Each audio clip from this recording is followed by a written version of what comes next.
Бүгін алматылықтар 3 балдық жер сілкінісін сезді. Ал осы тұста интернетте Қытайлар бұл сілкіністі қасақана жасауы мүмкін деген болжам айтып отыр. Мен сіздерге Қытайда мамандар мұндай сілкіністі қалай қолдан жасап, жойқын зілзаланың алдын алуға қалай кіріскен туралы айтып берейін.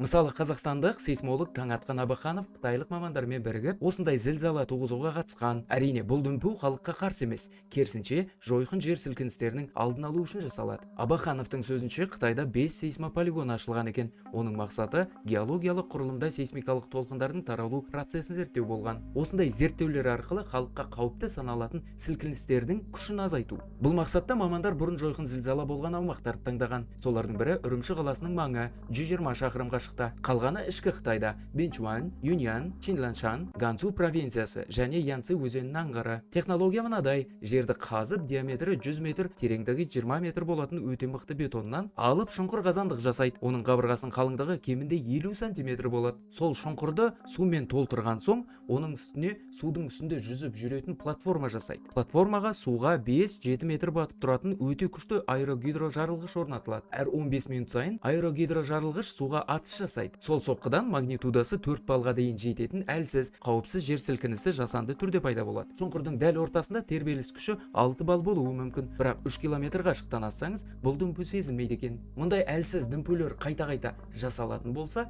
жердің астында тұнып тұрған энергия босайды дейді ғалымдар. Бұл техника кернеуді релаксациялау немесе жиналған энергияны түсіру деп аталады. Ең қызығы, бұл технологияны мамандар Алматыда да жасап көруді ұсынған. Себебі Үрімші мен Алматының геологиялық құрылымы өте ұқсас келеді. Алайда жоба құны 35 миллион доллар болғандықтан қазақ билігі одан бас тартқан екен. Осындай қызық мәліметтерді біле жүргіңіз келсе, арнама жазылып қойыңыз.